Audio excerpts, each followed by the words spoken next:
सुनो, मैं तुम्हें समाज से भागने को नहीं कह रहा हूँ। मैं तुम्हें लोगों से नफरत करना भी नहीं सिखा रहा हूँ। मैं तुम्हें केवल अपने पास लौटने की बात कर रहा हूँ, क्योंकि जो व्यक्ति हर समय दूसरों के बीच खोया रहता है वह धीरे धीरे खुद से दूर हो जाता है, और जो खुद से दूर हो गया वह जीवन में आगे कैसे बढ़ेगा। अकेले रहो, इस वाक्य को गलत मत समझ लेना। अकेले रहने का अर्थ अकेलापन नहीं है। अकेले रहने का अर्थ है अपने साथ सहज होना। अकेलापन दुख है, अकेलापन अभाव है, लेकिन एकांत समृद्धि है, एकांत पूर्णता है। दुनिया तुम्हें अकेलेपन से डराना सिखाती है, क्योंकि जो आदमी अकेले रहना सीख लेता है वह भीड़ का गुलाम नहीं रहता।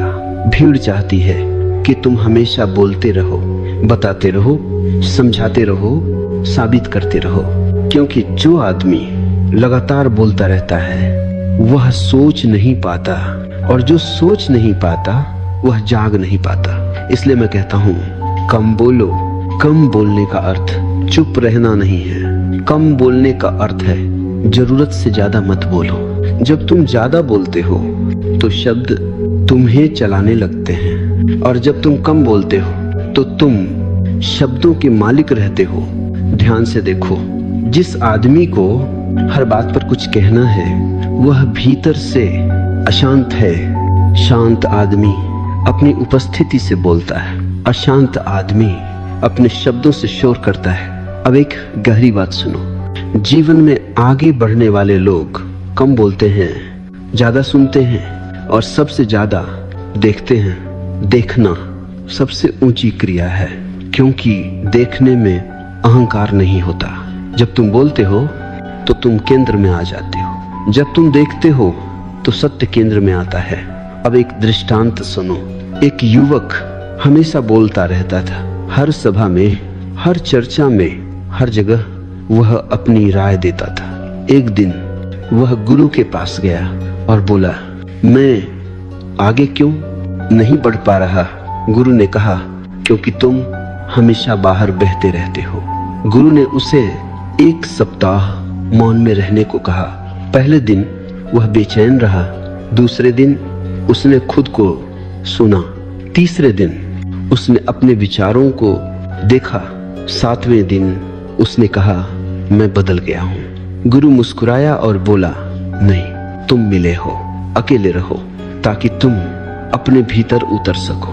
कम बोलो ताकि भीतर की आवाज सुनाई दे सके, और जब भीतर की आवाज सुनाई देने लगे तब जीवन में आगे बढ़ना, संघर्ष नहीं रहता, क्योंकि तब तुम किसी और की नकल नहीं करते, तब तुम अपने स्वभाव से चलते हो। याद रखो, दुनिया में आगे बढ़ने वाले भीड़ से नहीं, एकांत से पैदा होते हैं। भीड़ सिर्फ रास्ता देती है, एकांत दिशा देता है। सुनो, अब हम उस जगह पहुंच रहे हैं जहां से अधिकांश लोग पीछे लौट जाते हैं। उस जगह का नाम है डर।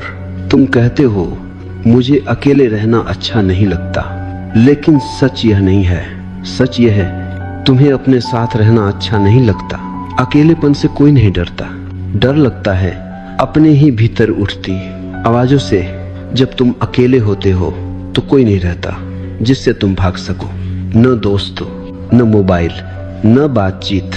तब तुम सीधे अपने सामने खड़े होते हो, और मन इस क्षण से सबसे ज्यादा डरता है। मन कहता है, कुछ करो, किसी से बात करो, कहीं चले जाओ, क्योंकि मन जानता है यदि तुम चुपचाप अपने साथ बैठ गए तो उसका राज खुलने लगेगा। अब ध्यान से समझो, मन का अस्तित्व भागने पर टिका है। वह कभी भविष्य में भागता है, कभी स्मृतियों में, कभी लोगों में। अकेलापन मन के लिए सबसे बड़ा खतरा है, क्योंकि अकेलेपन में मन को कोई सहारा नहीं मिलता। इसीलिए मन अकेलेपन को डरावना बना देता है। वह कहता है, तुम उदास हो जाओगे, तुम पागल हो जाओगे, तुम पीछे रह जाओगे। यह सब झूठ है। मैंने हजारों उन लोगों को देखा है जो अकेले नहीं रह पाते वे भीतर से खोखले होते हैं, और जो अकेले रहना सीख लेते हैं उनके भीतर एक शक्ति जागने लगती है। अब एक दृष्टांत सुनो। एक बच्चा पहली बार अकेले कमरे में सोया, वह डर गया, उसने रोना शुरू किया। माँ ने बत्ती जलाई और कहा देखो कुछ भी नहीं है, लेकिन डर कम नहीं हुआ। फिर माँ ने कहा मैं यही हूँ। डर तुरंत कम हो गया। समझे, डर अंधेरे से नहीं था, डर अकेले होने से नहीं था, डर था साथ न होने का। अब बड़ा होकर तुम वही कर रहे हो। तुम चाहते हो कोई हो, कुछ हो, कोई आवाज हो, लेकिन जब तक तुम खुद अपने लिए साथ नहीं बनते तब तक डर बना रहेगा। अकेले रहना सीखा नहीं जाता, अकेले रहना स्वीकार किया जाता है। पहले पहले असहजता होगी, मन बेचैन होगा, शरीर हिलेगा, लेकिन यदि तुम भागे नहीं तो एक दिन एक चमत्कार घटेगा, अकेलापन बदल जाएगा एकांत में। और एकांत सबसे बड़ा शिक्षक है। एकांत में तुम देखोगे तुम्हारे विचार तुम नहीं हो। एकांत में तुम देखोगे तुम्हारी भावनाएं आती जाती हैं, और एकांत में तुम पहली बार अपने केंद्र को महसूस करोगे। याद रखो, डर का अर्थ है तुम सीमा पर खड़े हो, और सीमा पर या तो तुम लौट सकते हो या तुम उड़ सकते हो।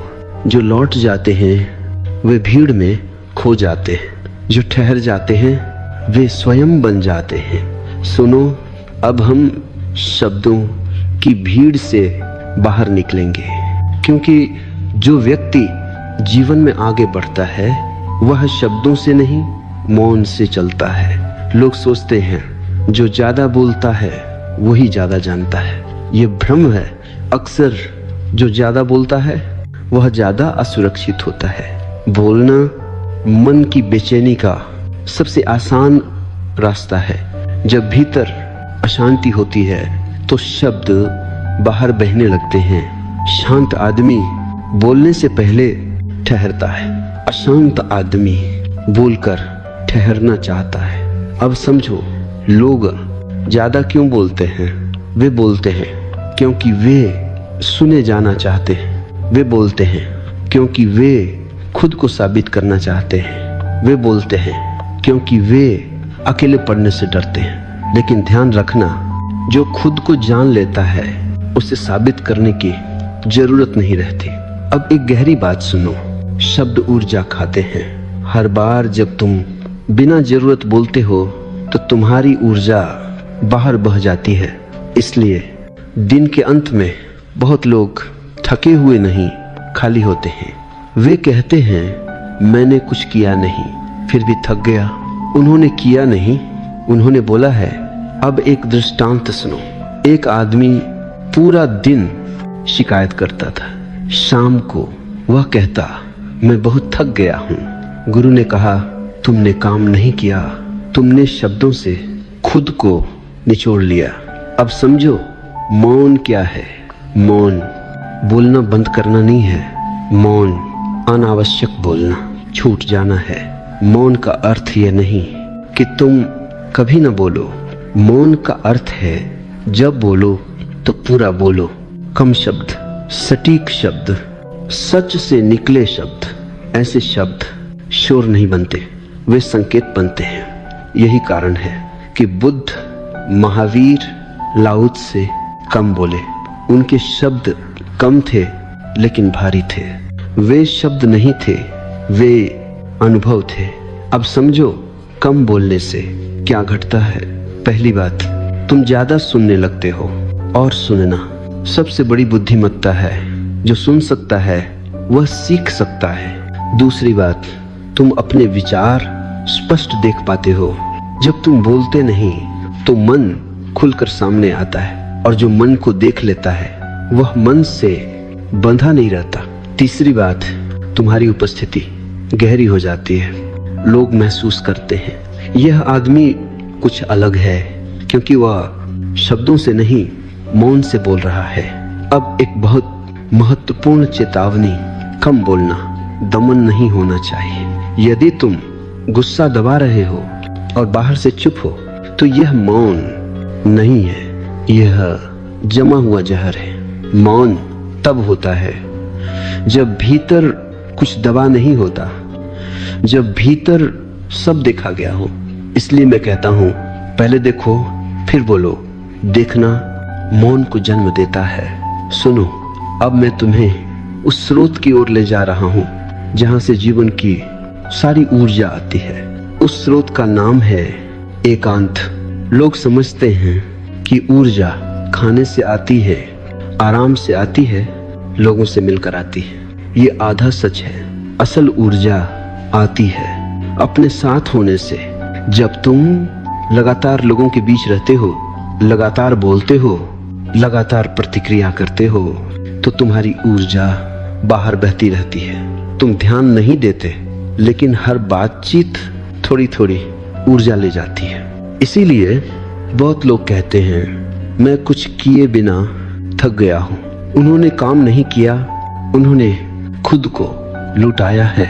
अब समझो, एकांत क्या करता है? एकांत ऊर्जा को वापस बुलाता है। जब तुम अकेले बैठते हो, कुछ नहीं करते, कुछ नहीं बोलते, तो ऊर्जा धीरे धीरे घर लौट आती है। ये ऐसा है जैसे नदी समुद्र से फिर अपने स्रोत की ओर बहने लगे।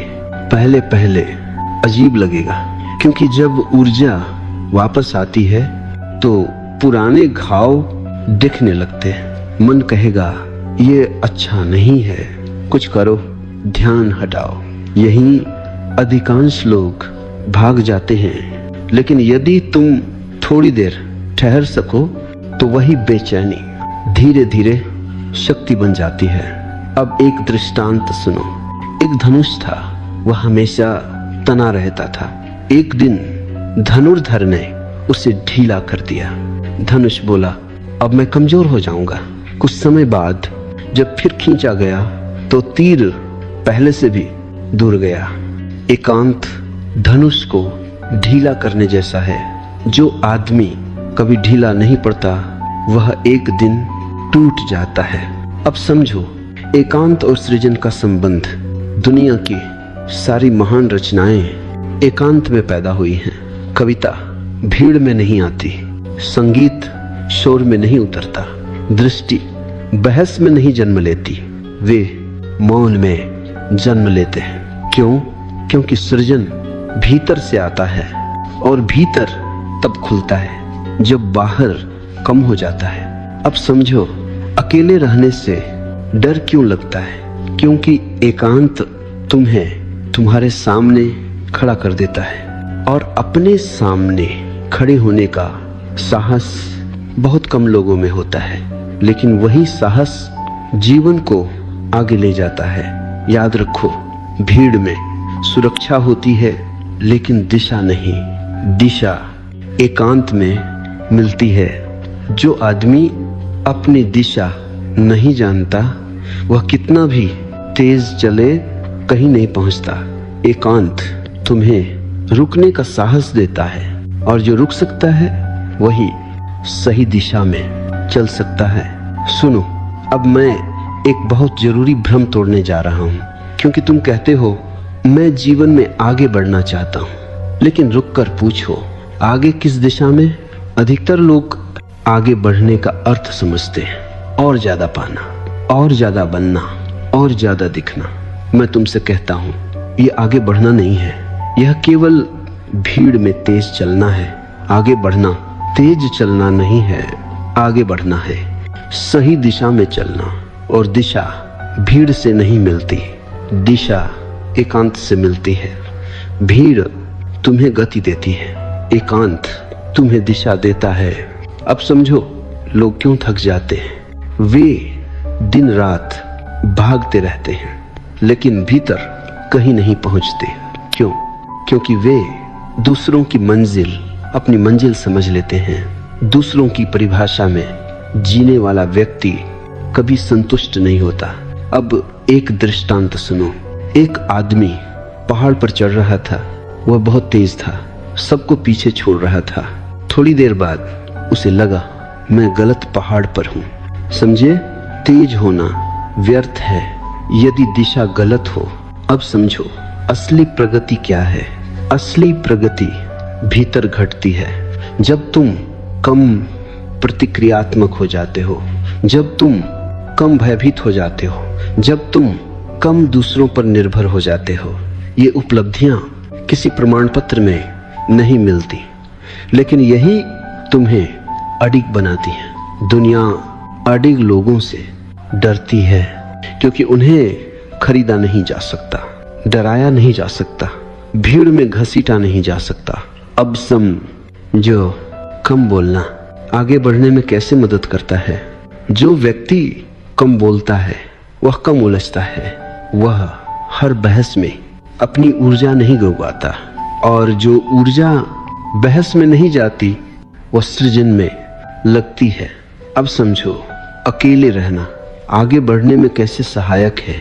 जो अकेला रह सकता है वह गलत संगत में फंसता नहीं, वह सिर्फ इसलिए कहीं नहीं रुकता कि उसे डर लगता है। अकेले होने से अकेले रह सकने वाला व्यक्ति स्वतंत्र निर्णय ले सकता है और जीवन में आगे वही बढ़ता है जो अपने निर्णय खुद लेता है। अब एक गहरी बात सुनो, आगे बढ़ना ऊपर जाना नहीं है, आगे बढ़ना गहरा जाना है।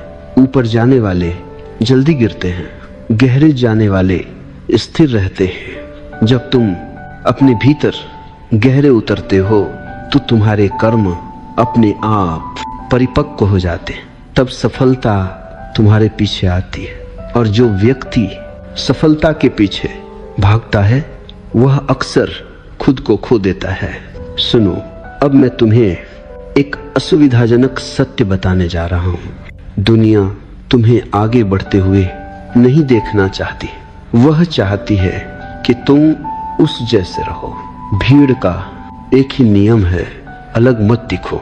जो अलग दिखता है उससे भीड़ घबराती है, क्योंकि अलग व्यक्ति भीड़ के झूठ को उजागर कर देता है। भीड़ कहती है ऐसे कपड़े पहनो, ऐसे सोचो, ऐसे बोलो, ऐसे जियो, और तुम सोचते हो अगर नहीं किया तो मैं पीछे रह जाऊंगा। यही डर तुम्हें भीड़ में बांधे रखता है। लेकिन ध्यान रखना, भीड़ में रहने से सुरक्षा मिलती है लेकिन स्वतंत्रता नहीं, और बिना स्वतंत्रता के आगे बढ़ना संभव नहीं है, क्योंकि आगे बढ़ने का अर्थ है अपने भीतर से चलना। अब समझो भीड़ कैसे काम करती है। भीड़ तुमसे तुम्हारी मौलिकता छीन लेती है, वह तुम्हें तुलना सिखाती है। वह आगे है, वह ज्यादा सफल है, वह ज्यादा सम्मानित है। तुलना आत्मा का सबसे बड़ा जहर है। जो व्यक्ति तुलना में जीता है वह कभी शांत नहीं हो सकता, और अशांत व्यक्ति आगे नहीं बढ़ता, वह बस भागता है।